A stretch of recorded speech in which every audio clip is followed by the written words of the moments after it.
It often starts small. A headline, a comment, a short clip, something unfair, something stupid, something that feels wrong. You feel it right away, a tightness, heat, a spark. Your attention locks in. You lean closer. You want to see more. Outrage wakes you up. It cuts through boredom. It gives shape to the day. Suddenly, there is a clear problem and a clear target. Your body reacts before you think. Heart a bit faster, jaw tight, fingers ready to scroll, type, share. It doesn't feel bad at first. It feels sharp, focused, alive. Outrage gives direction. It tells you where to look and how to feel. There is no confusion, no doubt. Something is wrong and you can see it clearly. That clarity feels good. You might tell yourself you're just paying attention, just staying informed, just reacting like anyone would. But you notice how hard it is to stop. One story leads to another. One comment pulls you into 10 more. Even when you're tired, you keep going. Outrage doesn't calm you down. It keeps you engaged. It keeps your mind busy. It fills empty space. When the feeling fades, you look for the next trigger.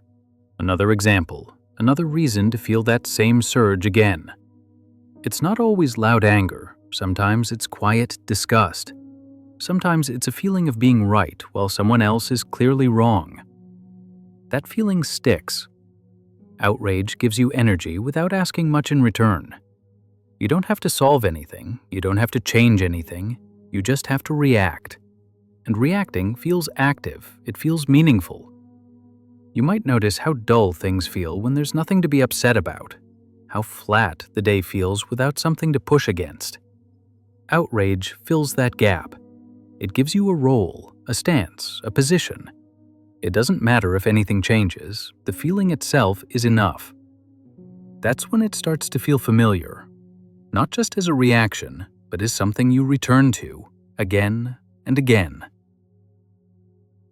Carl Jung was interested in the feelings people don't like to admit they enjoy. Outrage is one of them. On the surface, outrage looks moral. It looks serious. It looks justified. But Jung would look underneath that and ask what the feeling is doing inside. Outrage lets something out. It gives shape to anger that doesn't have a clear home. It gives direction to frustration that has been sitting quietly for a while. Jung would notice how outrage often feels clean. When you're outraged, the problem is outside of you. The fault is clear, the line is drawn. That feels relieving. There are parts of ourselves we don't like to look at. Impatience, aggression, resentment, the wish to feel superior. These parts don't fit the image we want to have, so they get pushed down. Outrage gives them a safe exit. When the anger points outward, it doesn't feel like anger anymore. It feels like responsibility, like awareness, like caring. Jung would say this is how the shadow works, not as something evil, but as something hidden that wants expression. Outrage gives that expression without forcing self-reflection. You don't have to ask why the feeling is there, you only have to react to what triggered it. That's why outrage feels energizing. It releases tension that's been held inside, and because the target is outside, the self feels intact, even improved. Jung would notice how quickly people return to outrage once they've felt that release. The mind remembers how good it felt to unload without turning inward. Over time, outrage becomes familiar, almost comforting in its own way. It's easier to be angry at something than to sit with unclear feelings inside. Outrage organizes the inner mess. It turns it into a clear direction. Jung wouldn't judge this. He would recognize it. The feeling isn't wrong, it's human. But what stays hidden is the pleasure in it, the relief, the sense of being unburdened. That part is harder to admit, so it stays quiet. And the outrage keeps finding new reasons to come back. Friedrich Nietzsche paid close attention to the feeling of being right. Not quietly right, but charged right. The kind of rightness that comes with energy. Outrage carries that feeling. It doesn't just say something is wrong, it says you are on the correct side of it. That certainty feels powerful. Nietzsche would notice that outrage often turns emotion into meaning.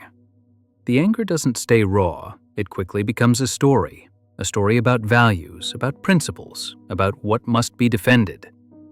This story makes the feeling feel clean, necessary, even noble. Once that happens, the outrage stops feeling like anger, it feels like purpose. Nietzsche was interested in how people use moral language to protect their emotions. Outrage is perfect for this.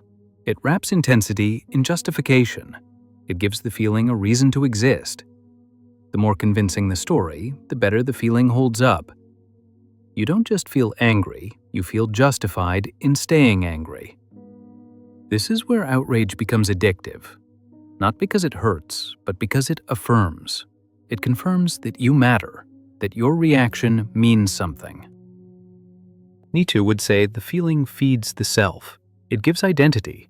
It answers the quiet question of who you are and where you stand. Without outrage, that question can feel open and uncomfortable. With it, the answer feels immediate. Outrage simplifies the world. It divides things into clear sides. That simplicity feels calming, even when the emotion itself is intense. The story does important work. It makes returning to outrage feel reasonable, even responsible. Nietzsche wouldn't say the story is false. He would ask what it does, and what it does is protect the feeling that gives strength.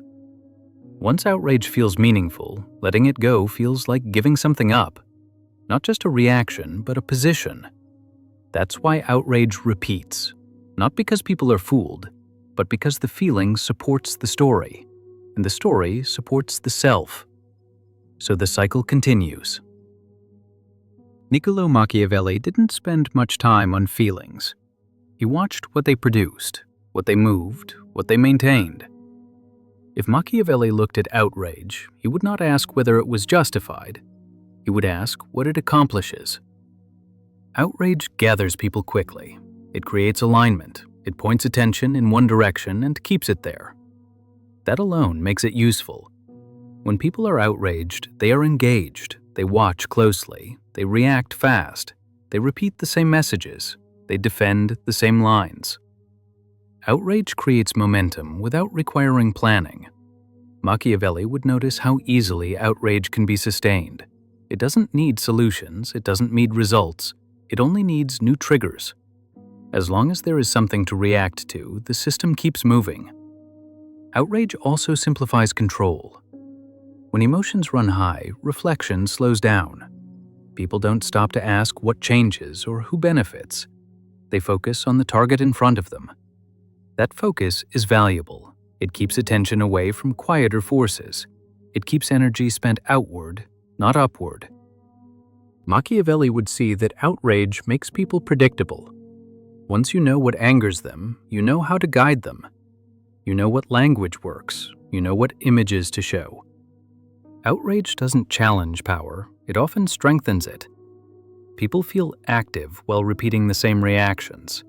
They feel involved while staying in place. This is why outrage is rarely discouraged. It looks like passion. It looks like concern. It looks like action.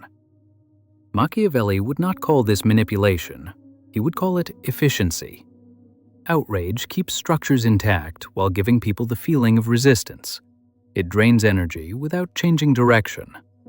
Over time, outrage becomes part of how things function. It fills the space where reflection could have been.